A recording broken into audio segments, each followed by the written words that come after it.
The Battle of Jabiim was one of the bloodiest battles of the Clone Wars. Countless Jedi and clone troopers were killed and lost to Jabiim's muddy surface over the course of the 43-day-long campaign against Alto Stratus and his CIS-backed Jabiimi nationalists. But, as is often forgotten, the Jedi and their clones weren't alone in their fight on Jabiim. They had local allies as well, the Jabiimi Loyalists.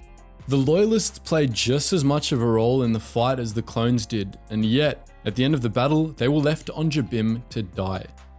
Due to a lack of transports, Anakin Skywalker, the last Jedi left on the planet, was forced to choose between evacuating the Loyalists and evacuating the clones, and he ultimately chose the clones. In this video, we're going to be discussing the implications of that choice and why it was such a crucial turning point in Anakin's life.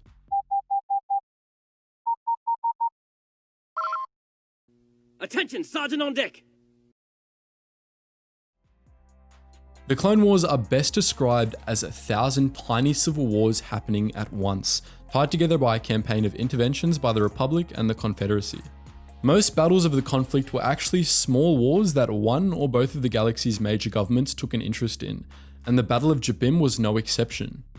The battle had its roots in millennia of the Republic neglecting Jabiim, a remote outer rim world that, at first, appeared to have nothing of value. Jabiim suffered greatly over the years, enduring everything from plagues to slaver incursions, and not once did the Republic or the Jedi lend a hand. This bred resentment among some Jabiimi, especially those who had lost family due to Republic neglect. Among them was a firebrand named Alto Stratus. In the years leading up to the Clone Wars, Stratus formed a faction called the Jabiimi Nationalists, an extremist political group that wanted Jabiim to cut ties with the Republic entirely. At first, the Nationalists were a fringe group, but when the Separatist crisis broke out and those sorts of sentiments became more common, the Nationalists started to gain traction. When they gained a majority in the Jabiimi Congress, they received the formal backing of the CIS, further increasing their influence. It was around this time that the Jabiimi made an important discovery. Beneath all the mud, their planet was rich in ore. At this point, the Republic stepped in, unwilling to let that sweet, sweet ore fall into Separatist hands. They barred the Jabiimi from trade with the Confederacy, outraging the Nationalists who urged the Jabiimi Congress to tender a declaration of secession. Loyalists within the Congress blocked them from doing so, however, and in response, Alto Stratus orchestrated a coup. The Nationalists took over the government and killed off most of their political opponents. The survivors of this purge formed their own faction, the Jabiimi Loyalists, and a bloody civil war began. The Loyalists petitioned the Republic for help, while the Nationalists requested weapons from the Confederacy. We've done a deep dive into the Battle of Jabiim already, so we're just going to do a brief recap of the battle itself.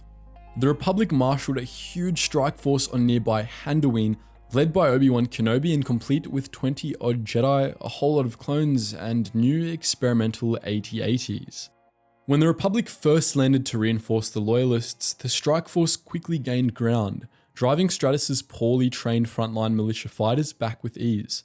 But it was all a ploy to spread Republic forces out, and while they were far from the front lines, Stratus, his elite Nimbus commandos, and an army of Separatist war droids attacked the Republic headquarters, disorienting the Republic forces and apparently killing Obi-Wan Kenobi. The Nationalists and their droid reinforcements proceeded to butcher Republic forces on all fronts, killing Jedi after Jedi until a few Padawans were the only ones left. Thousands upon thousands of clones were slaughtered, and by the end of the battle, every last one of the Republic's walkers had been destroyed. Victorious, Stratus and his men swept across Jabiim, driving the Loyalists and their allies back to Monsoon Mesa, where they were forced to plan an evacuation. As the other Padawans held the Nationalists off at nearby Cobalt Station, Anakin Skywalker went to oversee the evacuation per Supreme Chancellor Palpatine's direct orders. Cobalt Station held out just long enough for Republic evacuation craft to arrive, but there was a problem. Several craft had been lost on the descent through Jabiim's extremely turbulent atmosphere, and there wasn't enough to evacuate everyone. Anakin Skywalker was given a choice of evils. He could either save the surviving clones, or he could save the Loyalists. Either way, he would have to leave thousands of men to die. At length, Anakin chose the clones. The Republic was engaged of hundreds of active battlefields across the galaxy, he reasoned, and it needed as many clones as it could get. Aulus Gilman, the leader of the Jabiimi Loyalists, was understandably furious. He shouted that Skywalker was proving Stratus right and declared that he and his men were going to seize the Republic evacuation craft for their own. Tired from fighting and grieving over the loss of so many of his friends, Anakin wasn't in the mood for it, and he instinctively lashed out at Gilman. For the first, but most definitely not the last time, Anakin Skywalker choked a man through the Force. He quickly released Gilman, somewhat horrified by what he had just done, and ordered his clones to board the escape craft. Wordlessly, they did so, and took off. As their former allies fled the planet, the Jabiim loyalists hurled rocks at the escape craft, while Gilman swore they would never forget the name Skywalker. Anakin was badly shaken up by the ordeal. When one of the surviving clones told him Coruscant was requesting an update on the evacuation, he said to respond that the Battle of Jabiim was over and everyone had lost. Against all odds, the Jabiim loyalists managed to survive the immediate aftermath of the battle, though Captain Gilman wasn't quite as lucky as his cause. The Nationalists had suffered their share of casualties in the battle as well, and in the last assault on Cobalt Station, Alto Stratus and the last of the Nimbus commandos had been killed. This caused a bit of inner turmoil for the Nationalists, which gave the Loyalists an opening to regroup and stay alive. They kept fighting the Nationalists, and when the Clone Wars ended and the Nationalists allied with the Empire, they started fighting the Empire too. But they refused to join the Rebel Alliance, as they remembered all too well what had happened the last time someone named Skywalker came to them offering help. Anakin's decision had ramifications that went far beyond Jabiim, however. It was a major turning point in his life, and as we all know, turning points in the life of Anakin Skywalker had a profound impact on the entire galaxy. The abandonment of the Loyalists was a major step toward the dark side for him, even if he didn't recognize it as such in the moment. The end of the Battle of Jabiim wasn't just the first time Anakin used Force Choke. After all, it was the first time he sacrificed innocence for the sake of a greater cause. There was no good choice for Anakin to make in this scenario, of course. Abandoning the clones would have been pretty terrible of him as well, but there was a key difference between abandoning clones and abandoning the Loyalists. It wasn't just a choice of who to save, it was a choice of whether innocent lives or victory in war was more important to him. He chose victory in war, and though he didn't realize it at the time, it had a major effect on his psyche. It made him more willing to sacrifice civilians for what he viewed as a greater cause, something he took to a barbaric extreme as Darth Vader. This mentality actually led a lot of Jedi to the dark side over the years. Most notably, it was what turned Jedi heroes Revan and Malak into Dark Lords of the Sith. During the Mandalorian Wars, Revan and Malak were faced with many similar dilemmas, and they quickly became accustomed to sacrificing civilians and even entire planets for the sake of beating back the Mandalorians.